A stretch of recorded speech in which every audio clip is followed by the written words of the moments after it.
Tonight on the Midnight Drive, some buildings become famous because of what happened inside of them. Others, because they almost didn't survive at all. Have you ever thought about this? In Baker City, Oregon, the Geiser Grand Hotel has welcomed travelers for well over a century. Gold miners, railroad workers, families on vacation, people celebrating new beginnings, others simply looking for a place to sleep before continuing down the road. Today, many visitors know the hotel for stories of footsteps, unexplained voices, and elegant figures said to wander its hallways long after midnight. Tonight, we're checking into one of Oregon's most remarkable hotels and discovering that sometimes the most interesting stories aren't the ones that happen inside a building, but the ones that keep it standing. Next up on the Midnight Drive.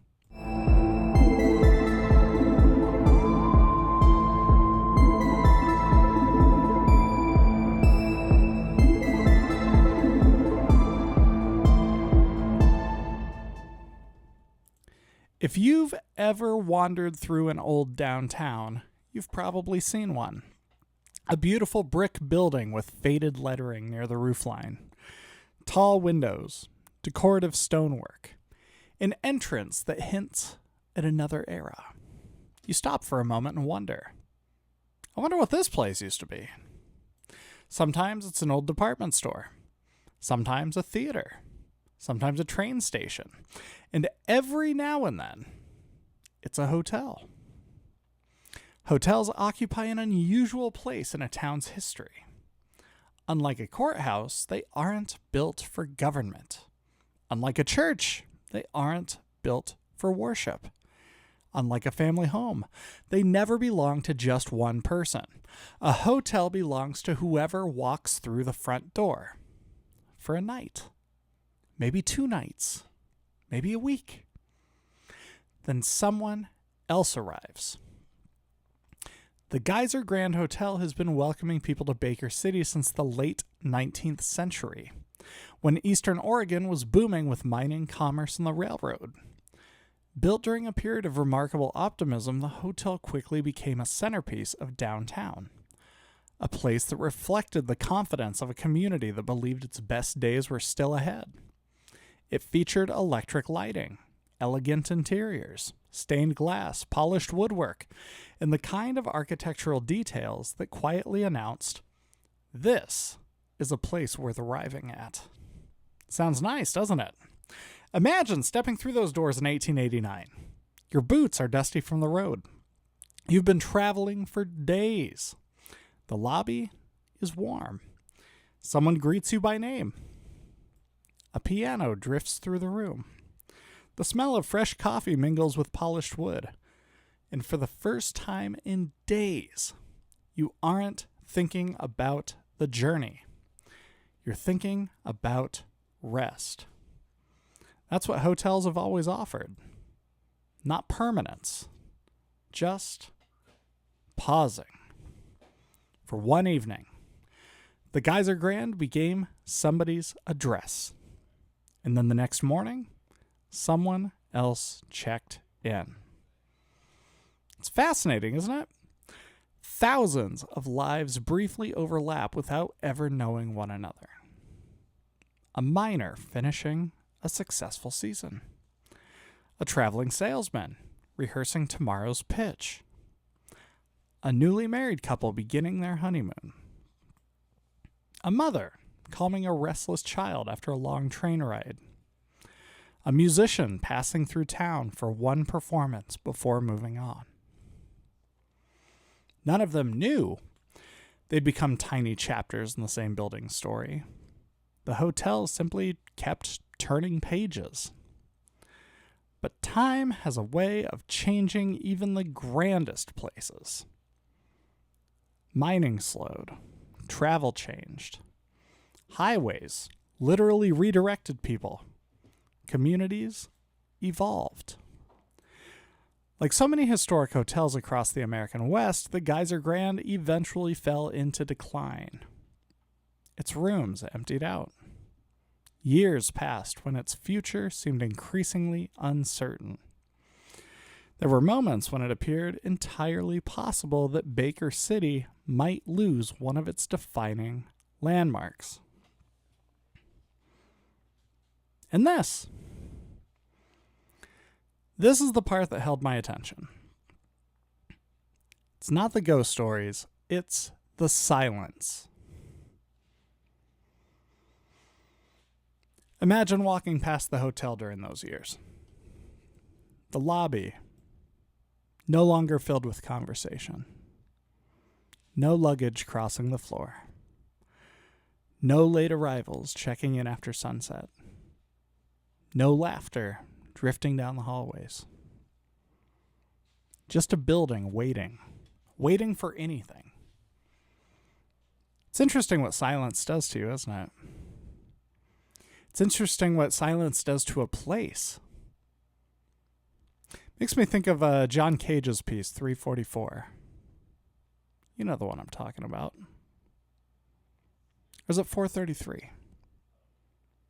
Can't recall. Ultimately, the vision of the piece was the person performing the piece would sit at a piano, they would bring the cover down, and then a timer would start for the allotted amount of time of the title of the piece. And the whole purpose of it was to experience the audience around you. It was an art project, an art piece.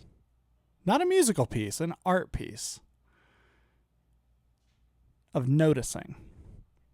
That's it. You notice all of the little sounds around you. Somebody coughs, somebody sneezes. A baby is fussing. You quickly realize that there really isn't anything that is absolute silence in a crowd of people. But my word, when you're in a building that feels this silent and you're the only one, that silence can start feeling loud, really loud. Just a building waiting for anybody. It's strange how quickly we accept that old buildings just disappear. A fire, a wrecking ball, a parking lot takes their place. Saw that a lot in the last 50 years. After a while, people forget that they were ever even there. And that almost happened to the Grand Geyser Hotel. But something unexpected occurred. For whatever reason, people decided that this building mattered. It's not because it was the newest building in town. It's quite the opposite, actually.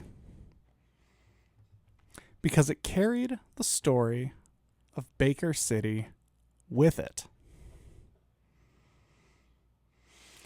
Community members, preservationists, and investors worked to restore the Geiser Grand, carefully bringing the hotel back to life while preserving the craftsmanship that had made it remarkable in the first place. Rather than replacing its history, they chose to restore it. I love that. It makes me wonder what motivates people to take on a project like that. It's not an easy project. And it's usually pretty expensive. The whole town coming together and deciding that. It's really beautiful, isn't it? You don't restore a building this size because it's convenient either. You restore it because you believe losing it would mean losing something that you can't rebuild. Maybe that's why people fought so hard for the Geyser Grand. It's not because of its walls, but because of what those walls had witnessed. After the break, we'll walk back through the front doors one more time. Because once the hotel found its second chance, something else returned with it.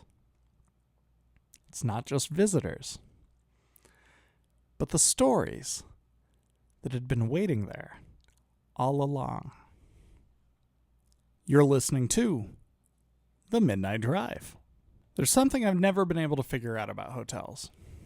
We behave as though they belong to us, right? Just for a little while. We unpack our suitcase. We set a toothbrush beside the sink. We hang a jacket over the back of a chair. Hey, maybe we ordered dinner. Maybe we just sit by the window with a cup of coffee before the day begins. By morning, it almost feels familiar. Then, we zip the suitcase closed, we hand over the room key, and we walk out the front door. A few hours later, somebody else is sleeping in the exact same room. It's a bit strange, isn't it? A house slowly becomes part of your life. A hotel room just becomes part of your day. And then it belongs to somebody else. As the Geiser Grand Hotel welcomed guests once again after its restoration, another part of its story returned as well. People began talking. Some employees described hearing footsteps after the hallways had emptied. Guests reported seeing an elegantly dressed woman near the staircase before she quietly disappeared from view. Others spoke of voices carrying through empty corridors, or the unmistakable feeling that someone had just stepped into the room beside them. Maybe those experiences happened exactly as they were described. But then again, maybe they didn't. What interests me is something else. Why this hotel? There's countless hotels. Why not a Holiday Inn somewhere? Why not a Motel 6? They keep the light on, right? Why do people continue adding stories to a building that has already lived so many different lives? Then I caught myself thinking about a single guest room.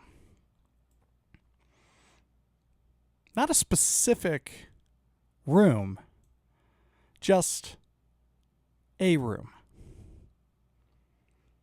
Imagine it opened its doors the day the hotel welcomed its first visitors. All right? Have you ever thought about this? You go to any hotel, you just look at it. Look at it from the outside. You're walking in from your car. Every single one of those rooms has been occupied. Countless times. People with busy lives, as busy as your own.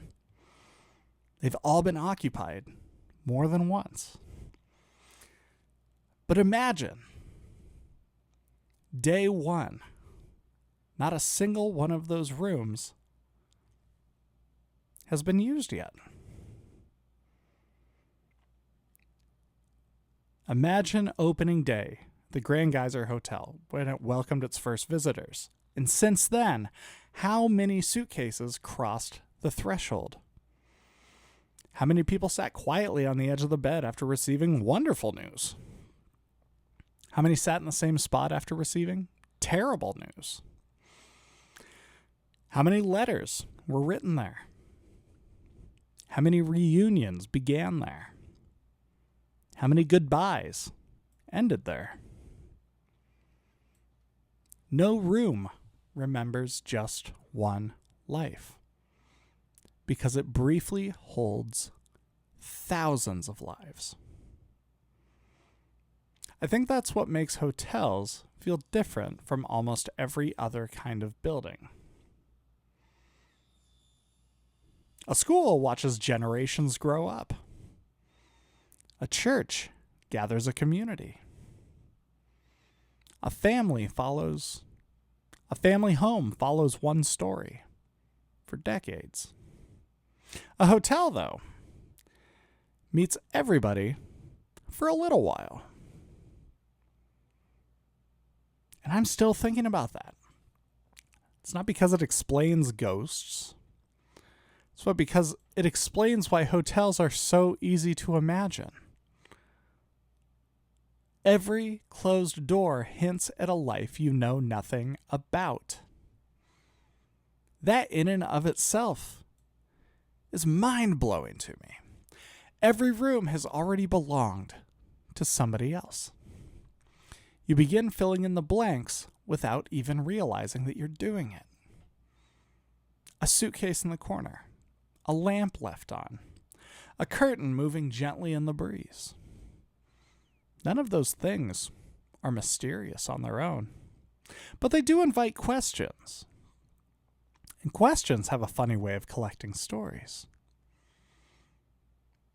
Maybe that's why old hotels seem to gather them so naturally. It's not because they're unusual. It's because they're full of unfinished introductions. I noticed something while looking at pictures of the Grand Geyser Hotel. Or the Geyser Grand. The faces changed. The clothes changed. The cars parked outside definitely changed. But one thing stayed very consistent. People smiled in the lobby. They stood on the staircase. They gathered beneath the stained glass. Generation after generation. Different people chose the same place for the same reasons. To celebrate. To rest. To begin another day. The building welcomed all of them. That's a huge responsibility for a building. To keep opening the front door year after year. Long after the people who first walked through it are gone. As we check out of the Geyser Grand, I wasn't wondering whether the footsteps in the hallway belonged to someone who could no longer be seen. I found myself looking back at the front entrance, thinking about everyone who had crossed through that same threshold before me. Some arrived with plans. Some arrived without any idea where the road would take them next. Most of them probably assumed they'd never be remembered by the building that they stayed in for one single night. Maybe they're not, but together, they all shaped this place. One conversation, one evening, one check-in at a time. It's kind of wild to consider any of these old hotels, really. We've talked about several, and this is a very frequent topic on this show because every state has a focal point of at least one hotel that's allegedly haunted. Something's going on there. But man, and there's just something so fascinating about thinking about just the sheer number of people that have come in and why that notion is so fresh in people's minds, almost to expect that. Tomorrow, we'll finish our journey through Oregon with a place where the landscape itself has inspired generations of stories and where the line between folklore and history becomes just a little bit harder to see. Interesting, right? Until then, travel well, and I'll meet you farther down the road. Thank you so much for taking a ride on the Midnight Drive.